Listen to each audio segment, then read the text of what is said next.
Hello. Am I de-chipmunked? I'm a chipmunk again. Just put it on the default and hit done. How about now?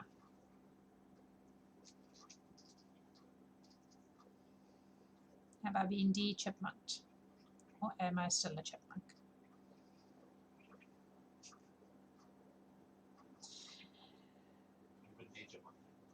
Okay. Cool. Awesome. Hopefully everyone... The Mighty Nine is there to... Oh, because he's wearing a Mighty Nine shirt. It would be terrifying to get tech support from the Mighty Nine, I feel. Can you imagine? Oh my god. Caduceus would just try and grow mushrooms out of your tech and hope that that fixed it. Thank you. Hello, humans. Now that I'm not a chipmunk anymore. How are you all doing, Pedicious? It's good to have you back. I'm glad you've caught up and come back to join us. Come back into the fold. He's been promising to catch up for a while now, and apparently yesterday he did the thing. So that's okay. Yeah. I wanted to start a little early today because I have a few ideas that I want to just throw out into the ether and see what people would be interested in for other things I can do apart from reading books on Twitch. As you know, Jax is not a gamer, so most of the time gaming is not going to work, and I will only be doing gaming streams when I am forced to by people joining my Patreon and such like. There is a lovely bar graph somewhere on my blog that has the exact targets and how far away we are from them for my next gaming stream, but I think we're a way off. So that's not going to happen for a while. But I've had a few other ideas, and I would like to know what you think of them. So one is, back in the day, in my wayward youth, I did improv theatre. That was a thing that I did at one point in my life. So I was thinking about maybe doing a storytelling stream where I start a story and I just tell it like I would tell my kid, right? Or whoever. And then you guys throw things into chat and I have to attempt to incorporate as many of those things into the story as possible. I think that would be quite fun. It would help me flex my storytelling muscles, which don't get as much attention as they used to. And I feel like it would be a lot of fun for everybody. So if that's something you think you'd be interested in, let me know. The other thing I was thinking about in the shower this morning, which is where my muse lives these days, since I never drive my car anymore, that I could do a series called Things I Got Wrong, which would be about stuff that I used to think that I've since realized is just really not right at all, and how I figured out that it wasn't right. And my logic behind doing something like that would be to try and show that, first of all, everybody has stupid ideas about stuff at some point in their life, but also that you can change your mind and learn better and do better. I thought that might be interesting. I don't know. It would be interesting to me to talk about, but I don't know if it would be interesting for people to listen to. So let me know if you like that idea too. And I had another one, but it's gone now. I don't remember what the third one was. There were 3 things. I don't know. If I remember, I'll let you know. Anyway, we need that one. Okay, you're going to have to specify because I think there's quite a lot of lag. The one about things I was wrong about, or the improvised storytelling. I think there's loads of lag between the chat and me talking, so you're going to have to be specific if you're responding to something. I think the improvised storytelling would be really fun, and it's really easy to do, as long as people engage. Otherwise, you'll just have to listen to whatever story I decide to tell you, which could be fun, but might be really strange as I run out of ideas. So, anyway, maybe I'll do one of those, probably on a weekend. things I got wrong. Yeah, see, I think it would be a really interesting concept, and I have a few things that I've already thought of. There is a lot of lag. That I think there's something valuable in acknowledging that you no longer believe the things you used to believe, and how you know, how that mind change happened, because that's how we grow as people, right? Like, I feel like if you still believe the stuff you believed when you were 16, you probably need to examine your assumptions because you're probably wrong about some stuff. Or at the very least, just, I don't know. I just feel like that's an important thing for people to understand, that you can change your mind and you can learn better and do better. And I had some really terrible ideas about some things. And I think it would be interesting for people to realize that I got here like via some bad ideas, because that's the thing. I feel like you're missing out on all my excellent gesturing. This camera doesn't really, I don't know how to make it. Oh, is that better? Now you can see my hands going. I speak with my hands a lot. But now I'm going to read a book. So, It is 1:30. And that means it is time for chapter 17 of The Scarlet Pimpernel. As you probably know by now, we have a playlist of all the prior chapters on YouTube. If someone types !Scarlet in the chat, it should pop up. There we go. Thank you. And yeah, so if you haven't watched the whole thing up to now, you can catch up there and not miss out on anything. We will continue to upload things to it, and we will probably get a lot better about doing that as we go. Because we're still figuring this whole Twitch thing out in a lot of ways. So, right, we are at chapter 17, which is called Farewell. We need to name the chatbot. Ooh. Make suggestions for naming the chatbot, and I might just have a prize for the person who comes up with the winning suggestion, because that is a great idea. Okay, here we go. Chapter 17, Farewell.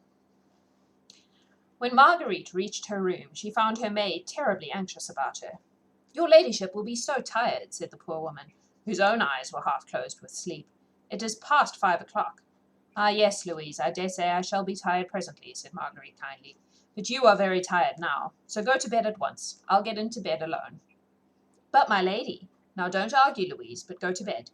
Give me a wrap and leave me alone." Louise was only too glad to obey.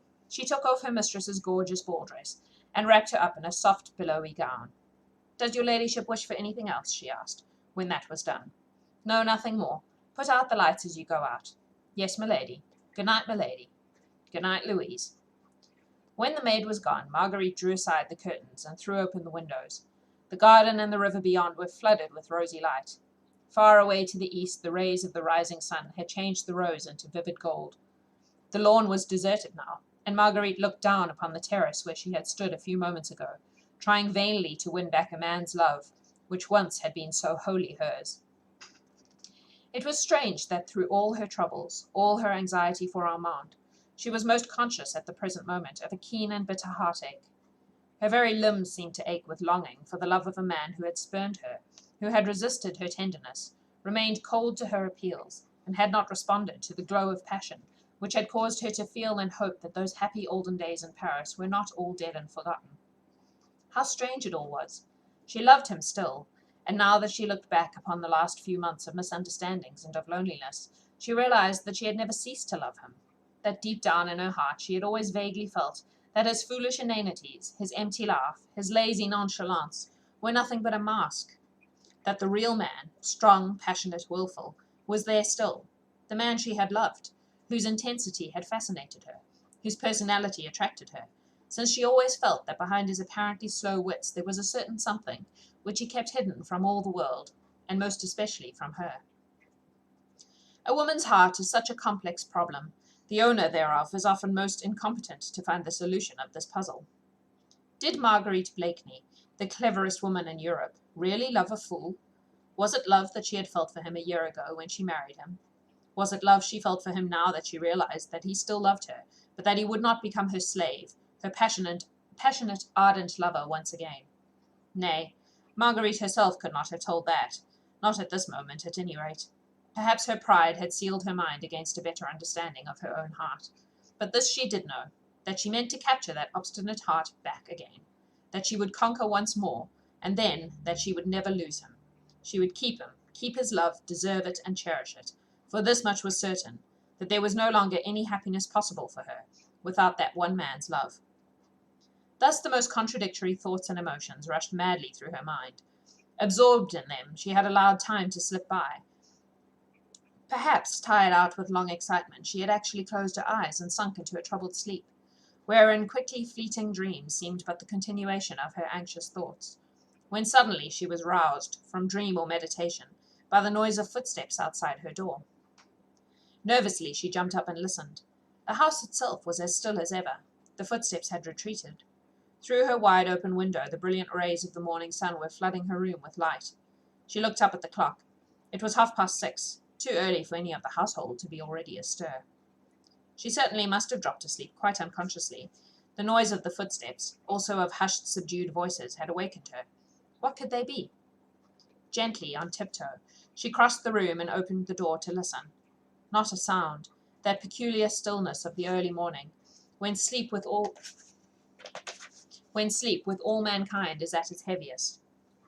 But the noise had made her nervous, and when, suddenly at her feet, on the very doorstep, she saw something white lying there, a letter evidently, she hardly dared touch it.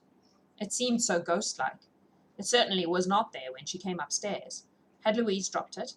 Or was some tantalizing spook at play, showing her fairy letters where none existed? At last she stooped to pick it up, and amazed, puzzled beyond measure, she saw that the letter was addressed to herself, in her husband's large, business-like-looking hand. What could he have to say to her in the middle of the night, which could not be put off until the morning? She tore open the envelope, and read, "A most unforeseen circumstance forces me to leave for the north immediately, so I beg your ladyship's pardon if I do not avail myself of the honour of bidding you good-bye. My business may keep me employed for about a week, so I shall not have the privilege of being present at your ladyship's water party on Wednesday. I remain your ladyship's most humble and most obedient servant, Percy Blakeney." Marguerite must suddenly have been imbued with her husband's slowness of intellect, for she had perforce to read the few simple lines over and over again, before she could fully grasp their meaning. She stood on the landing, turning over and over in her hand this curt and mysterious epistle, her mind a blank, her nerves strained with agitation and a presentiment she could not very well have explained. Sir Percy owned considerable property in the north, certainly, and he had often before gone there alone and stayed away a week at a time. But it seemed so very strange that circumstances should have arisen between 5 and 6 o'clock in the morning that compelled him to start in this extreme hurry. Vainly she tried to shake off an unaccustomed feeling of nervousness. She was trembling from head to foot. A wild, unconquerable desire seized her to see her husband again, at once, if only he had not already started. Forgetting the fact that she was only very lightly clad in a morning wrap, and that her hair lay loosely about her shoulders, she flew down the stairs right through the hall towards the front door. It was as usual barred and bolted, for the indoor servants were not yet up, but her keen ears had detected the sound of voices and the pawing of a horse's hoof against the flagstones. With nervous, trembling fingers, Marguerite undid the bolts one by one, bruising her hands, hurting her nails, for the locks were heavy and stiff. But she did not care. Her whole frame shook with anxiety at the very thought that she might be too late, that he might have gone without her seeing him and bidding him Godspeed. At last she had turned the key and thrown open the door. Her ears had not deceived her. A groom was standing close by, holding a couple of horses. One of these was Sultan, Sir Percy's favourite and swiftest horse, saddled ready for a journey. The next moment Sir Percy himself appeared around the further corner of the house, and came quickly towards the horses. He had changed his gorgeous ball costume, but was as usual irreproachably and richly apparelled, in a suit of fine cloth, with lace jabot and ruffles, high top boots and riding breeches. Marguerite went forward a few steps. He looked up and saw her. A slight frown appeared between his eyes. You are going, she said, quickly and feverishly. Whither? As I have had the honour of informing your ladyship. Urgent, most unexpected business calls me to the north this morning, he said, in his usual cold, drawly manner. But your guests tomorrow? I have prayed your ladyship to offer my humble excuses to his Royal Highness. You are such a perfect hostess. I do not think I shall be missed. But surely you might have waited for your journey until after our water party, she said, still speaking quickly and nervously. Surely the business is not so urgent, and you said nothing about it just now. My business, as I had the honour to tell you, madame, is as unexpected as it is urgent. May I therefore crave your permission to go? Can I do aught for you in town on my way back? No, no, thanks, nothing. But you will be back soon? Very soon. Before the end of the week? I cannot say. He was evidently trying to get away, whilst she was straining every nerve to keep him back for a moment or two. Percy, she said, will you not tell me why you go today? Surely I, as your wife, have the right to know. You have not been called away to the north. I know it. There were no letters, no couriers from there before we left for the opera last night, and nothing was waiting for you when we returned from the ball. You are not going to the north. I feel convinced. There is some mystery, and— Nay, there is no mystery, madame, he replied, with a slight tone of impatience. My business has to do with Armand. There. Now, have I your leave to depart? With Armand? But you will run no danger. Danger? I? Nay, madame, your solicitude does me honour. As you say, I have some influence. My intention is to exert it before it be too late. Will you allow me to thank you, at least? Nay, madame, he said coldly, there is no need for that. My life is at your service, and I am already more than repaid. And mine will be at yours, Sir Percy, if you will but accept it, in exchange for what you do for Armand, she said, as impulsively she stretched out both her hands to him. There, I will not detain you. My thoughts go with you. Farewell. How lovely she looked in this morning sunlight, with her ardent hair streaming around her shoulders. He bowed very low and kissed her hand. She felt the burning kiss, and her heart thrilled with joy and hope. You will come back, she said tenderly. Very soon, he replied, looking longingly into her blue eyes. And you will remember, she asked, as her eyes, in response to his look, gave him an infinity of promise. I will always remember, madame, that you have honoured me by commanding my services. The words were cold and formal, but they did not chill her this time. Her woman's heart had read his beneath the impassive mask his pride still forced him to wear. He bowed to her again, then begged her leave to depart. She stood on one side whilst he jumped onto Sultan's back then. As he galloped out of the gates, she waved him a final adieu. A bend in the road soon hid him from view. His confidential groom had some difficulty in keeping pace with him, for Sultan flew along in response to his master's excited mood. Marguerite, with a sigh that was almost a happy one, turned and went within. She went back to her room, for suddenly, like a tired child, she felt quite sleepy. Her heart seemed all at once to be in complete peace, and though it still ached with undefined longing, a vague and delicious hope soothed it as with a balm. She felt no longer anxious about Armand. The man who had just ridden away, bent on helping her brother, inspired her with complete confidence in his strength and in his power. She marvelled at herself for having ever looked upon him as an inane fool. Of course that was a mask worn to hide the bitter wound she had dealt to his faith and to his love. His passion would have overmastered him, and he would not let her see how much he still cared, and how deeply he suffered. But now all would be well. She would crush her own pride, humble it before him, tell him everything, trust him in everything, and those happy days would come back when they used to wander off together in the forests of Fontainebleau, where they spoke little, for he was always a silent man, but when she felt that against that strong heart she would always find rest and happiness. The more she thought of the events of the past night, the less fear had she of Chauvelin and his schemes. He had failed to discover the identity of the Scarlet Pimpernel. Of that she felt sure. Both Lord Fancourt and Chauvelin himself had assured her that no one had been in the dining room at 1 o'clock, except the Frenchman himself, and Percy. Yes, Percy. She might have asked him, had she thought of it.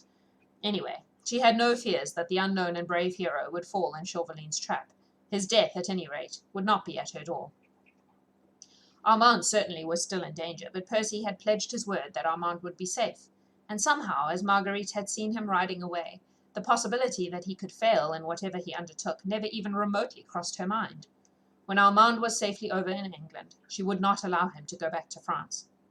She felt almost happy now, and drawing the curtains closely together again to shut out the piercing sun, she went to bed at last, laid her head upon the pillow, and, like a wearied child, soon fell into a peaceful and dreamless sleep. That is the end of the chapter. Whoa, a lot happened while I was reading. Let's see. Adding Jarvis to the list. Oh my goodness. All right. There was a lot of chatter, you guys. Well done. Check spot. I don't know. Are we going to get a Boaty McBoatface situation?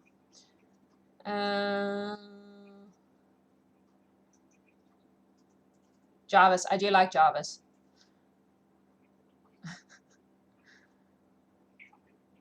Ms. Potts. Yeah, I like Miss Potts.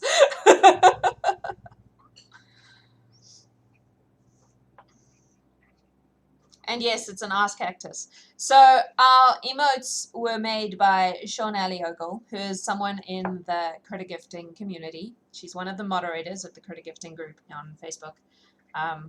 And she also designed our Sparrowbell logo. So you all should check her out because her work is awesome.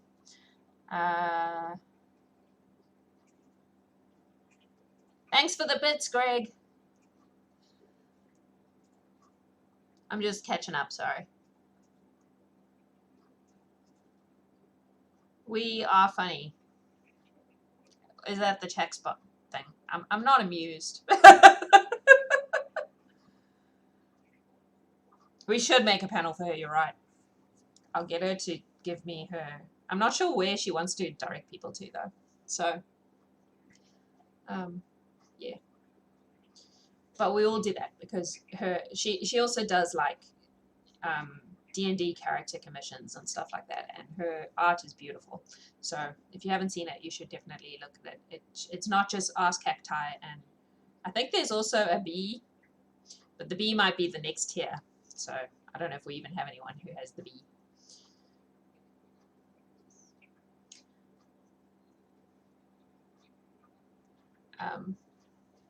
Yeah. It's not just Ask Cacti. No. There's a bee. Let me see if I can do the bee. Actually, it might be here. But I think the bee is... Yeah, there we go. Sparrow bee, it's called. Is a bee. Bzz. I like bees a lot. But I think the bee is a second tier subscriber thing. I'm pretty sure. Oh, there's another bee. I have bees tattooed on me. Can you see that? Hang on. There we go. I really like bees a lot. Hence the tattooed bee. Sparrowhawk just subscribed to the channel. That's awesome. There we go. Yeah, speaking of subscribers, if you're able to do that thing, when we hit 20 subscribers, I will give away a copy of whatever book I'm reading at the time to someone in chat, and I will throw in a copy of one of my personal favorite books as well. I haven't decided which one yet, but I'll pick a book that means a lot to me, that I love, and I'll send that and a copy of whatever I'm reading at the time. So if it happens while we're still reading Scarlet Pimpernel, you'll get a copy of the Scarlet Pimpernel. If it happens after that, you'll get a copy of whatever I'm reading after that. Which maybe we should decide on. I don't know, how many chapters does this book have? And I just see how many chapters it has so that we know how many days we have left. Oh, like 31. So we've got like 2 weeks or so, if my maths is right, which it probably isn't. Maybe what I'll do is I'll do a poll like I did for the tiara. A book a month. Well, depends how many chapters are in the book. Really?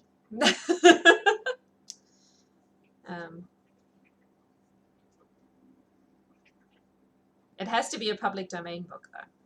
And I'm thinking that the next one should be something that people know, maybe. I was actually kind of thinking of something like The Wind in the Willows, or yeah, well, that's what we did.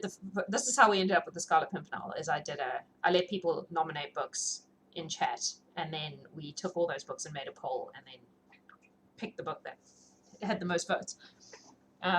So we'll probably do that. In fact, we can do it right now if you want. This is like the most viewers I've had in ages, so we can do it right now if you want. It has to be a public domain book, so that I don't run into copyright issues. Apart from that, I'm pretty much willing to try nearly anything. So if you have any suggestions, go for it. Some of the things on my personal list that I would like to do Wind in the Willows because it's such a great book. And I would like to do Jane Eyre because it's one of my favorite classic novels. And I was thinking of, there's Pride and Prejudice. Can never go wrong with Pride and Prejudice, am I right? Yes, Jane. I totally put it into the last poll, but it didn't win. And those old books I already have. Portrait of Dorian Gray. How awesome would that be? I love that story. And it's so much fun to read as well. So there are a bunch of options. Someone wanted me to read the Brothers Grimm fairy tales, so I could do that too. Dorian Gray, yeah. It is a great story. So, yeah, but if you have any suggestions, please feel free to throw them our way, and then I'll put a poll together. Jekyll and Hyde would be good too. Jekyll and Hyde is a good story. There's so many. Like when I originally said I was only going to read public domain books, and people were like, "But why?" And I'm like, "Yeah, but there are so many, so many." I'm not a fan of Dickens. I'm gonna put that out there. If I had to read a Dickens, it would be Great Expectations. I think it's his best, but I'm not wild about him. And I will tell you right now that I will flat refuse to read anything by James Joyce, so don't even suggest it. It's not going to happen. Nope. Ugh. Oliver Twist is so whiny. Whiny. Toby Day's not public domain. I would love to read Toby Day books, but they're not public domain, so I can't. So public domain essentially means that they have to be, I think it's 50 years. Or the author has to have been dead for 50 years, something like that.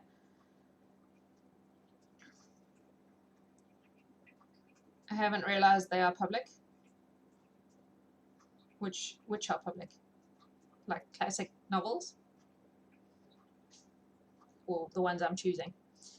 Gaiman has said that you can read things for him. Yeah, I know he did. But it's tricky because it's still technically a profit platform. So Delint also, like when I first started doing this, I was reading Someplace to Be Flying, and I got permission from Delint to keep reading it, like directly on Facebook from him. But it was, again, as long as there's no profit involved. And because Twitch is technically a profit thing, I don't really want to step on that. Do not tweet at Sean and Maguire and ask for permission to just freely read her stuff. I guess we could do some kind of maybe a charity stream where I do something like that for one of those authors, but realistically, there's so much good stuff in the public domain that I don't think there's any need to do that. Like, there are so many great books that are already in the public domain. So, just think about children's books. The Water Babies. Yeah, exactly. It's just simpler to not have to deal with all of that. If you know that it's public domain, then you can just do the thing. Yeah. There's so much. Like, even just children's books, there's so much stuff that would fall. Peter Pan, right? Although Peter Pan's freaking weird. And if you make me read Peter Pan, you will get commentary. I'm warning you now. Because I am a kitty lit nerd, and I had to study that book, and it is freaking weird. J.M. Barrie had so many issues. So many. Oh my god. I'm a nerd. And there's stuff that's lesser known as well. So, we could do something that's well known, but then we could also we could get to use the soapbox. Come on. Yeah. if you make me Peter Pan, that will probably happen. Hello, Kima. Do you want to come and say hello? Hi. Your fans await. No, she fled. Kima. Hey, you're more popular on my stream than I am. No, she's run away. She's being coy. There are probably other things that would make me use the soapbox, to be honest. Moby Dick. I read Moby Dick all the way through, and all I can say about that is that Melville needed a frickin' editor. Holy bejesus. Someone needed to tell that man that no one wants to read an entire chapter on the different color whites that whales are. You gonna come say hello? Oh, look. Look at your fans. They all want to see your floofy face. Do I have something again? Well, now that you mention it. I mean, they are both kind of dickish. Also, that, what's his name? The guy with the shotgun. Hemingway. Nope. No Hemingway. Dude's a dick. Why are you not all being amazed by the floofy princess? Floofy princess! Say hello, Kima. No, she's like, what are you doing to me?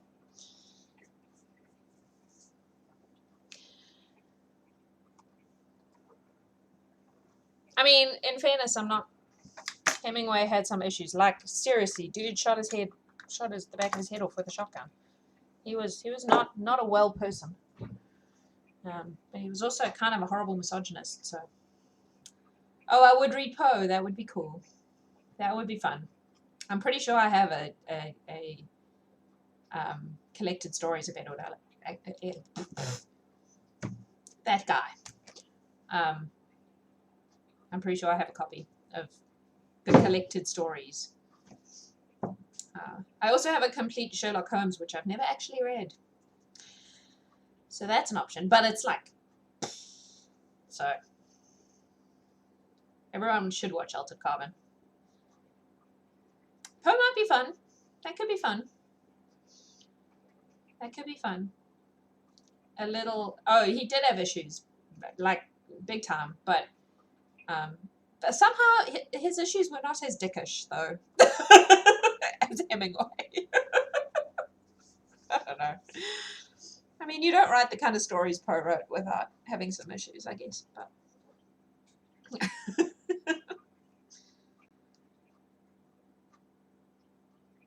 that was Oscar Wilde. You're thinking of Oscar Wilde. Yeah. Oscar Wilde was so fabulous that everybody thought he wouldn't actually be that fabulous if he was actually gay. But then he eventually ended up like on trial for being gay and stuff. So, and I would read anything by Oscar Wilde happily because I love him. Hence Dorian Gray.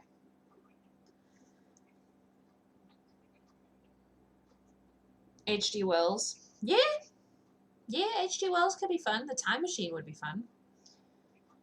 Gothic horror. I could read Manderley. What's it, Rebecca? That would be fun. See, so many options. So many. I'm going to make a poll. I'm going to do just give me suggestions, open poll, and we'll run that for like, I don't know, a week or so, and then we can vote after that. How does that sound? I think that would be awesome. And we can pick the next book. And then if it's something I don't have, I can order it. 1984. I could read 1984. 1984 is, I'm pretty sure it's still in the public domain now. I have to double check, but I think it is. So many options. It'll be great. I will do that thing. All right, darlings. Thank you for coming by. There are lots of you today, and that makes me so happy. It's really, really lovely to have you all here for the ride. And we will, I'll be back tomorrow, Same time, same place, chapter 18, which is called, if you give me a minute, I'll look it up. Chapter 18 is called The Mysterious Device. So that sounds exciting. I'm excited. Yeah. You all look after yourselves wherever you are in the world. Stay safe. Stay awesome. I love you. Bye-bye.